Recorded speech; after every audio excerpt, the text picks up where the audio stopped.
Everyone, how's it going? Welcome to the self-doubt workshop, week number 4.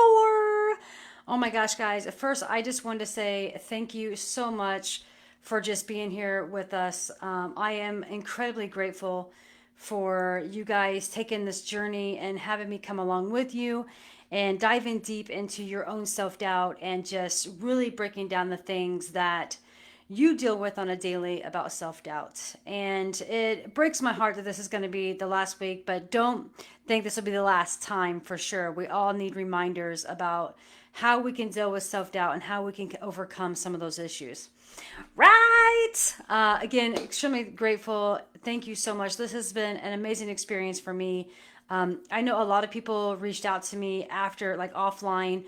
I just want to say thank you to all of you. And I'm just super glad that it was able to help you and give you tools to go forth. So, week 4, our last week. But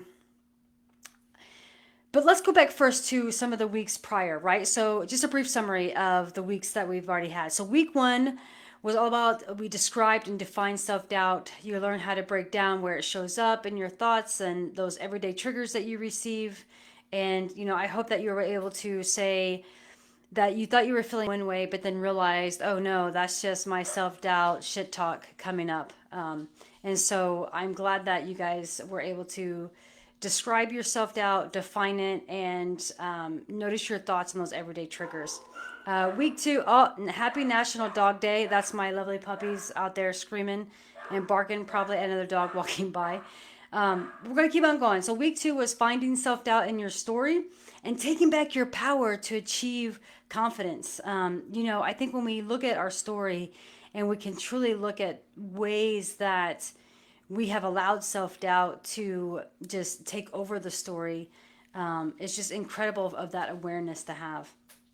Week 3 was all about patterns and habits.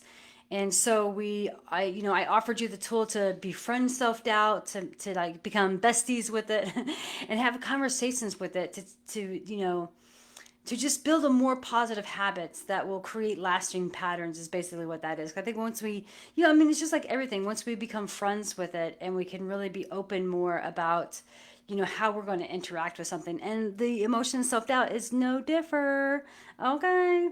All right. So self-doubt has a sneaky way of showing up, right? And so that is why this week, week 4, I want to guide you in learning how to protect your happiness. Now, I know some of you are like, protect my happiness with self doubt. Yeah, because that's it. Self doubt has a sneaky way of showing up.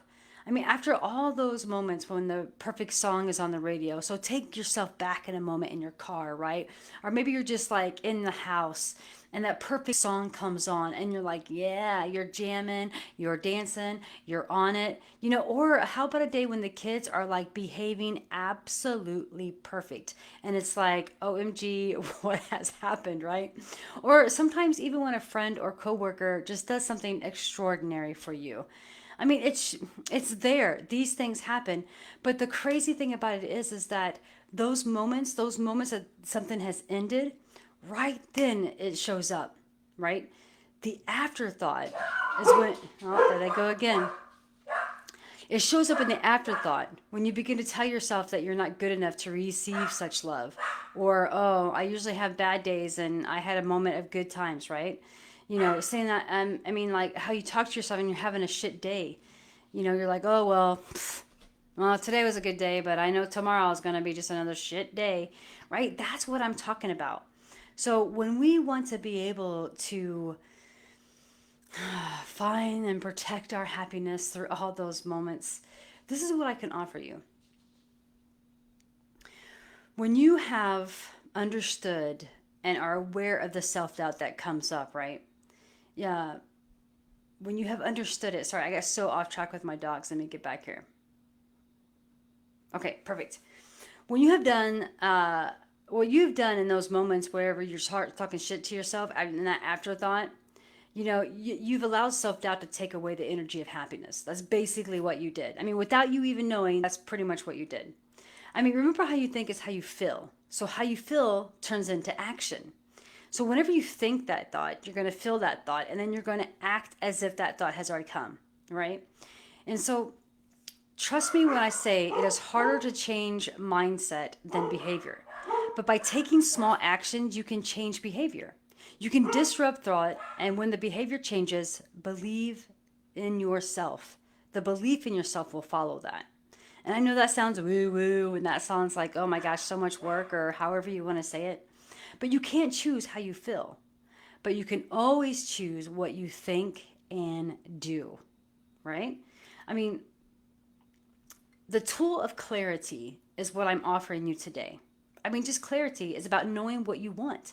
To know what you want, what you have, to know what matters to you. What's your core belief in your own happiness? How do you truly want to be perceived, not by others, but by you? Think about that for a second. And so I want you to ask yourself these two questions. When you see other people thriving in the area you are passionate about, can you be happy for them? I mean, is it true that your self-doubt holds you back from accomplishing your goals? Do you say, oh, that's not going to happen, or oh, never mind? I mean, the past few weeks, we have found out where the self-doubt comes from, when it comes up, and the patterns and habits that triggers the thoughts. So think self-doubt for showing up for you. Literally, think it. Not like think it, but thank it. Like, thank you. Thank self-doubt for showing up. Because when it shows up, it's telling you something.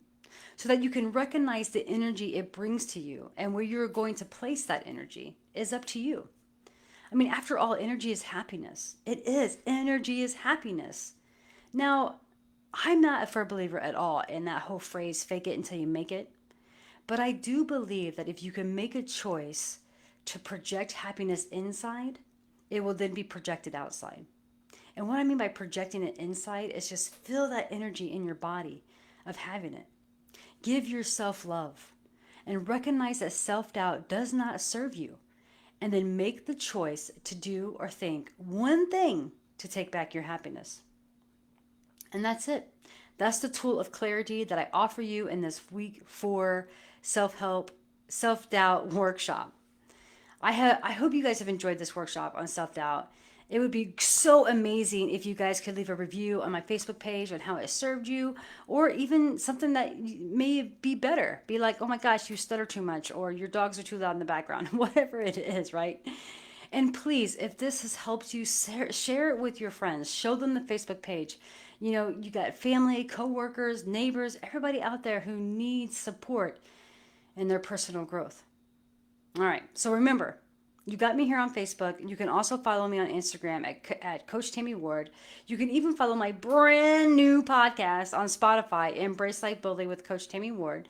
And after this workshop, if you have found yourself that you're so fed up and you're ready to transform your life in ways that you never thought were imaginable, check out my website at www.coach-tammy.com and book a session today.